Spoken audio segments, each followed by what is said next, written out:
Guys, तुम्हाला माहितीये का मटारला इंग्लिश मध्ये काय बोलतात? मटार. मटार. आणि टमाटाला काय बोलतात? टमाटा. टमाटा. आणि बटाट्याला काय बोलतात? बटाटा. बटाटा. आणि कांद्याला काय बोलतात? खांदा. खांदा.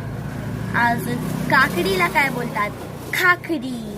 खाकडी. भेंडीला काय बोलतात माहितीये का? भेंडी. भेंडी. आणि गाजराला काय बोलतात माहिती का? गाजर. गाजर. गाजर. अजून तुम्हाला माहितीये का टरबूजला काय बोलतात? टरबूज. टरबूज. आणि सफरचंदला बोलतात सफरचंद. सफरचंद.